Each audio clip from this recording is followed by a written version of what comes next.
ass off. There is no magic pill. It drives me crazy to go to the gym. You read 1 hour a day. I went and worked out 5 hours a day, and I was working on construction with 24 hours a day. Organize your day. Work hard. I'm here to talk about success. I went to college. I went and worked out 5 hours a day, and I was working on construction, because in those days in bodybuilding there was no money. I didn't have the money for food supplements or anything, so I had to go to work. So I worked on construction. I went to college. I worked out in the gym, and at night from 8 o'clock at night to 12 midnight I went to acting class 4 times a week. So I did all of that. There was not one single minute that I wasted. And this is why I'm standing here today. With the age of 20, I went to London and I won the Mr. Universe contest as the youngest Mr. Universe ever. And it was because I had a goal. You see, if you don't have a vision of where you go, and if you don't have a goal where you go, you drift around and you never end up anywhere. 74% hate their job in America. The majority of people don't like what they're doing, because they're really not doing it because they didn't have a goal and they followed this goal. They just aimlessly drift around, and then all of a sudden there's a job opening, so they get that job because you have to work. But then when you work, it's a chore. It's work. It's not fun. So if you think about, only a quarter of the people really enjoy what they're doing in life. So people always ask me, when they saw me in the gym in the pumping iron days, they say, why is it that you're working out so hard? 5 hours a day, 6 hours a day, and you have always a smile on your face. The others are working out just as hard as you do, and they look sour in the face. Why is that? And I told people all the time, I said, because to me, I'm shooting for a goal. In front of me is the Mr. Universe title. So every rep that I do gets me closer to accomplishing that goal, to make this goal, this vision, turn into reality. Every single set that I do, every repetition, every weight that I lift will get me a step closer to turn this goal into reality. So I couldn't wait to do another 500-pound squat. I couldn't wait to do another 500-pound bench press. I couldn't wait to do another 2,000 reps of sit-ups. I couldn't wait for the next exercise. So let me tell you something, visualizing your goal and going after it makes it fun. You got to have a purpose no matter what you do in life. You got to have a purpose. And Muhammad Ali worked his butt off, and I saw it firsthand. And I remember that there was a sports writer that was there in the gym when he was working out and he was doing sit-ups. And they asked him, how many sit-ups do you do? And he said, I don't start counting until it hurts. Now think about that. He doesn't start counting his sit-ups until he feels pain. That's when he starts counting. That is working hard. And so you can't get around the hard work. It doesn't matter who it is. Work your ass off. There is no magic pill. There is no magic out there.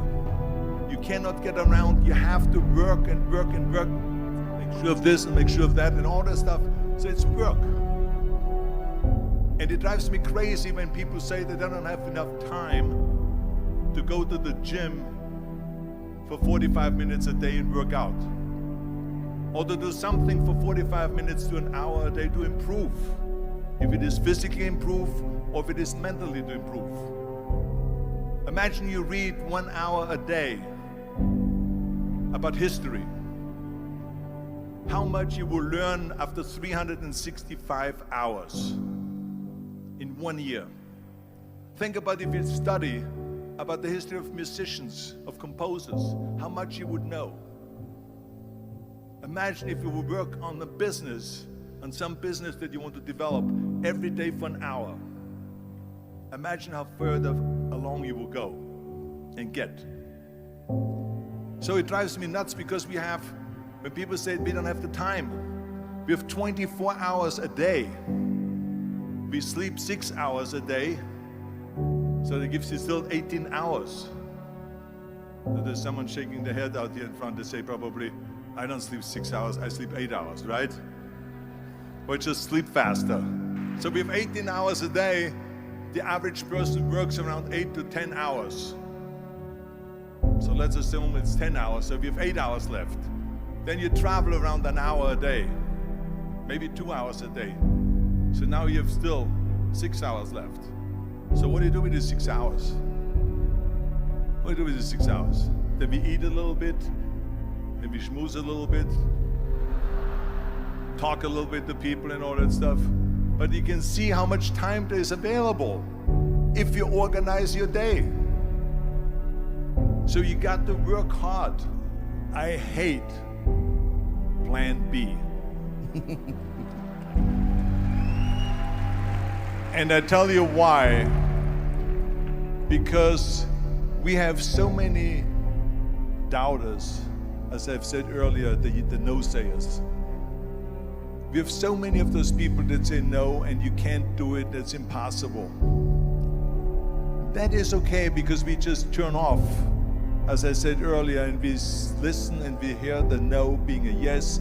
You can't do it, you can do it, and all of that.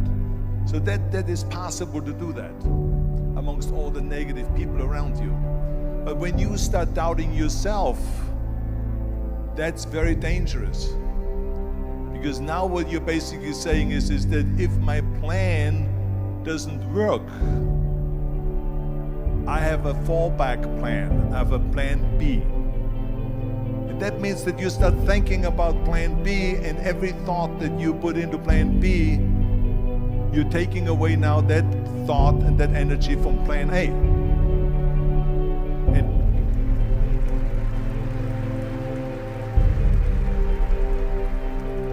And it's very important to understand that we function better if there is no safety net, because plan B becomes a safety net. It says that if I fail, then I fall and I get picked up and I have something else there that will protect me. And that's not good, because people perform better when there's no safety net. People perform better in sports and everything else if you don't have a plan B. I'm telling you, I've never ever had a plan B. I made a full commitment that I'm gonna go and be a bodybuilding champion. I made a full commitment that I'm gonna be in America. I made a full commitment that I'm gonna get in the show business and I'm going to be a leading man. No matter what it takes, I will do the work.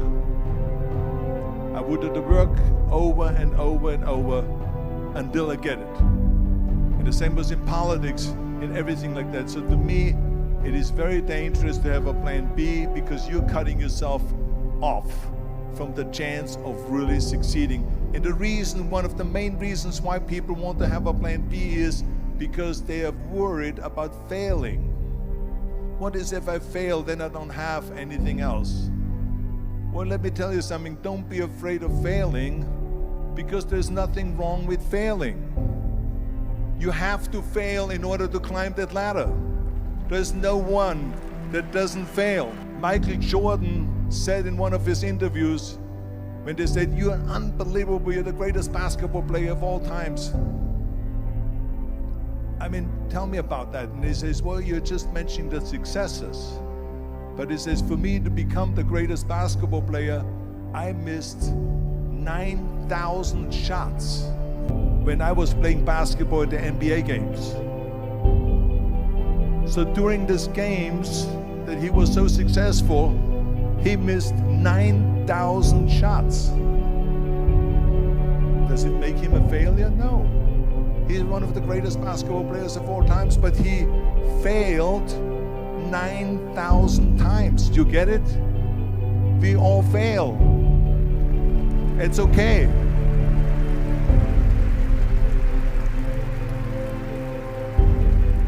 What is not okay is that when you fail, you stay down. Whoever stays down is a loser. And winners will fail and get up, fail and get up, fail and get up. You always get up. That is a winner. That is a winner. I failed in bodybuilding. I lost bodybuilding competitions. I lost powerlifting competitions. I lost weightlifting competitions. I had movies that went in the toilet and that were terrible and got the worst reviews. And in politics, I remember I had many of the initiatives on the ballot, and we lost. My approval rating in California went down to 28%, and then it went back up again, and I won again the governorship. Hey, we all lose. We all have losses. This is okay, and this is why I say don't be worried about losing, because when you're afraid of losing, then you get frozen. You get stiff, you're not relaxed. You got to be, in order to perform well in anything, if it's in boxing or if it is on your job or with your thinking, is only happening when you relax. So relax. It's okay to fail. Let's just go all out and give it everything that you got. That's what it is all about. So don't be afraid to fail.